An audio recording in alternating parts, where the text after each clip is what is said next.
गर है दुनिया की तलब जाहिद मक्कार से मिल। गर है दुनिया की तलब जाहिद मक्कार से मिल। दी है मतलूब तो इस तालिब दीदार से मिल। सलाम, नमस्ते, सत श्री अकाल। मैं हूं आपके साथ हर्षिता मिश्रा और आप देख रहे हैं टाइम्स मेल। बाबा रामदेव का नाम सुना है आपने, वही रामदेव जो दिल्ली के रामलीला मैदान से सूट सलवार पहनकर भागे थे। उस वक्त सूट सलवार में नजर आने वाली उनकी तस्वीरों को देखकर लोगों ने उन्हें सलवारी बाबा कहना शुरू कर दिया।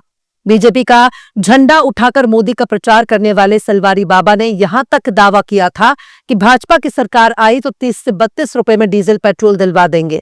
लेकिन सलवारी बाबा ने पूरे देश को अनुलोम विलोम करवाया और खुद आटा तेल सत्तू बेचकर धन्ना सेठ बन गए। स्वदेशी का चूरन बेचकर रामदेव किसे चूना लगा रहे हैं? भारतीयों के जरिए बनाए जाने वाला कोई भी प्रोडक्ट स्वदेशी ही माना जाएगा। लेकिन स्वदेश का कॉपीराइट सिर्फ रामदेव के पास ही क्यों है? पूरे देश को हिंदुत्व और स्वदेशी के नाम पर गाय के पेशाब से पैसा कमाने वाले रामदेव के जैसा ठग दूर दूर तक कोई दूसरा नजर नहीं आ रहा। अब उनका देसी घी टेस्ट में फेल हो गया है, और न सिर्फ टेस्ट में फेल हुआ है बल्कि पतंजलि को कोर्ट ने दोषी भी साबित करार दिया है। पतंजलि पर जुर्माना भी ठोका है और रामदेव ने राष्ट्रवाद और स्वदेशी के नाम पर सिर्फ और सिर्फ हिंदुओं को ही चूना लगाया है। विदेशों में पतंजलि के माल पर हलाल का ठप्पा लगाना पड़ता है और भारत में मिलावट ठप्पा भी नहीं लगाते। भारत में हिंदू और हिंदुत्व का प्रचार करते हैं और देश की सबसे बड़ी आबादी हिंदुओं को ही चूना लगा रहे हैं, क्योंकि मुसलमान तो ऐसे ही गोबर और गौमूत्र से दूर भागता है। वो जानवर के पेशाब को नजिश मानता है और इनके प्रोडक्ट को शक की निगाहों से देखते हैं। हलाल सर्टिफिकेट लगाने का मकसद ही यही है कि उसमें कोई भी ऐसी गंदगी नहीं मिलाई गई है जो इस्लाम में हराम हो। पर रामदेव ने बेशर्मी और बेहयाई की चादर ओढ़ रखी है। ऐसा नहीं है कि रामदेव के कंपनी के प्रोडक्ट पहले कभी फेल नहीं हुए। इससे पहले भी उनके कई प्रोडक्ट टेस्ट में फेल हो चुके हैं। कुछ देशों ने उनके प्रोडक्ट को ही बैन कर रखा है। कोरोना की फर्जी बूटी बनाकर उन्होंने खूब माल कमाया, लेकिन जनता उल्लू बन गई। जनता उनके चक्कर में पड़ी रही। योग के मामले में भले ही रामदेव ने थोड़ा बहुत इज्जत कमाया हो, लेकिन पैसे के आगे रामदेव ने अपनी इज्जत बेच दी। पैसे की ऐसी भूख एक साधु के तौर पर रामदेव को जेब नहीं देती। इसके बावजूद भी रामदेव हिंदुओं को ही चूना लगा रहे हैं, क्योंकि उनका देसी घी गाय का होता है और गाय के घी के नाम पर वो जहर बेच रहे हैं। और इसका नुकसान उन्हीं को होगा जो रामदेव के भक्त हैं, जो उनके प्रोडक्ट पर आंख मूंद कर भरोसा करते हैं।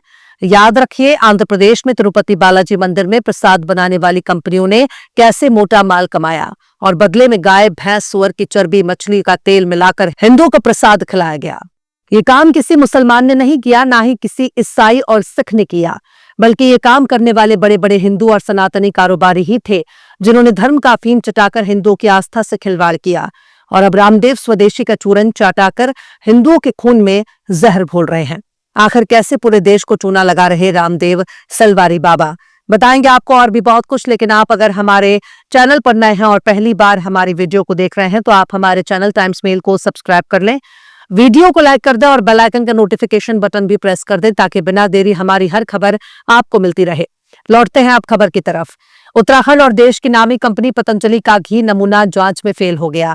स्टेट और नेशनल लेबोरेटरी में जांच के बाद कंपनी का घी शुद्धता के पैमाने में खरा नहीं उतरा और इसके बाद अदालत ने नमूना फेल होने पर प्रोडक्ट डिस्ट्रीब्यूटर और सेलर पर 1,40,000 रुपए का जुर्माना लगाया है। यह पूरा मामला अक्टूबर 2020 से जुड़ा है, जब पिथौरागढ़ में सीनियर फूड सिक्योरिटी अफसर दिलीप जैन ने कासनी के करण जनरल स्टोर से पतंजलि के घी का नमूना जांच के लिए लिया। नमूने की जांच रुद्रपुर स्टेट लैब में कराई गई। टेस्ट में नमूने में मिलावट पाई गई। जब पतंजलि आयुर्वेद लिमिटेड ने इस जांच पर सवाल उठाए तो सैंपल को गाजियाबाद के नेशनल लेबोरेटरी भेजा गया। वहां भी नमूना फेल हो गया तो फूड सिक्योरिटी अफसर ने कंपनी, डिस्ट्रीब्यूटर और सेलर के खिलाफ कोर्ट में केस फाइल कर दिया। बुध को इस पर फैसला आया, जिसके बाद अपर जिला जज योगेश सिंह की अदालत में सभी पक्षों को सुनने और सबूतों को देखने के बाद पतंजलि पर 1 लाख रुपए का जुर्माना लगाया। डिस्ट्रीब्यूटर धारा चिल्ला रोड पिथौरागढ़ पर 25,000 रुपए का जुर्माना लगाया और सेलर करण जनरल स्टोर पर 15,000 रुपए का जुर्माना लगाया। इस फैसले की चारों तरफ चर्चा हो रही है। फूड सिक्योरिटी डिपार्टमेंट का साफ साफ कहना है कि उनका घी खाने लायक नहीं है। गौर करने वाली बात यह है कि उनका घी एक बार नहीं बल्कि 2-2 बार टेस्ट फेल हुआ है। यानी आप ये भी नहीं कह सकते कि इस सूबे की बीजेपी सरकार उनके साथ गलत कर रही है, बल्कि राज्य के साथ साथ उनका भी राष्ट्रीय प्रयोगशाला में भी फेल हो गया है, जो ये बताने के लिए काफी है कि उनका घी खाने लायक नहीं है और इस घी को खाकर लोग बीमार और बहुत बीमार हो सकते हैं। वहीं कोर्ट में पतंजलि का जुर्म साबित होने के बाद रामदेव अपनी थेतरी से बाज नहीं आ रहे हैं। वो अभी भी जनता को बेवकूफ बनाने में लगे हुए हैं।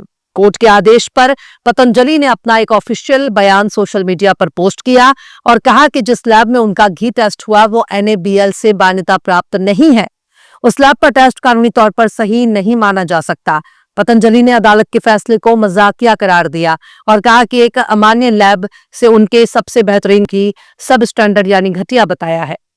पतंजलि का दावा है कि जिस पैमाने पर उनका घी फेल हुआ है वो उस वक्त कानूनी नहीं था, यानी वो पैमाना उस वक्त लागू ही नहीं थे, तो उनका इस्तेमाल गलत था। कंपनी ने यह भी दावा किया कि जिस घी के सैंपल का टेस्ट किया गया था उसका एक्सपायरी डेट खत्म हो चुका था, जो कानूनी तौर पर स्वीकार्य नहीं है। इस वजह से इस टेस्ट को सही नहीं माना जा सकता।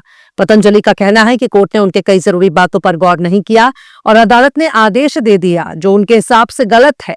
इसलिए पतंजलि अब फूड ट्रिब्यूनल में अपील करेगी और उन्हें पूरा यकीन है कि ट्रिब्यूनल उनके पक्ष में फैसला करेगा। पतंजलि ने साफ तौर पर कहा है कि घी के सैंपल में कोई ये नहीं कह सकता कि वो नुकसानदायक था। जो नमूना फेल हुआ वो सिर्फ एक मामूली अंतर था जो घी को गर्म करने पर बदलता है। पतंजलि ने इसे नेचुरल प्रोसेस बताया है जो घी की क्वालिटी पर कोई असर नहीं डालता। पतंजलि ने खुद पर लगाए गए आरोपों को खारिज किया है और इस मामले को ट्रिब्यूनल में ले जाने का फैसला किया है, शायद इसलिए ताकि वो केस अटकाकर उन्हें लंबे समय तक अपने माल को बेचने का मौका मिल सके। इससे पहले बाबा रामदेव का शहद भी मिलावटी साबित हो चुका है। जूस और दवाइयों की बात ही छोड़ दीजिए, इनमें तो इतने बड़े बड़े मिलावट पाए गए हैं कि आर्मी कैंटीन भी इनकी ठगी का शिकार हो चुका है। आंख बंद कर जो लोग भी रामदेव पर भरोसा कर रहे हैं उन्हें अपना दिल, दिमाग और आंखों को खोलकर देखना चाहिए। अपनी सेहत के साथ कोई भी खिलवाड़ करने से बचें। रामदेव का क्या ही बिगड़ने वाला है? अगर उनके किसी प्रोडक्ट से किसी की मौत भी हो जाएगी तो रामदेव इस पर पर्दा डालने में बहुत माहिर हैं। वो वकीलों की पूरी फौज खड़ी कर देंगे और मौत को सुसाइड बता देंगे। नहीं भूलना चाहिए, फर्जी एडवर्टाइजिंग के लिए सुप्रीम कोर्ट में नाक रगड़ने वाले ही रामदेव थे जिन्हें बड़े बड़े अखबारों में लिखकर अपना माफीनामा छापना पड़ा था। राष्ट्रवाद के नाम पर सिर्फ हमारे यहाँ धर्म की बूटियां बेची जा रही हैं जो हर शख्स के नस में जहर की तरफ फैल रही हैं।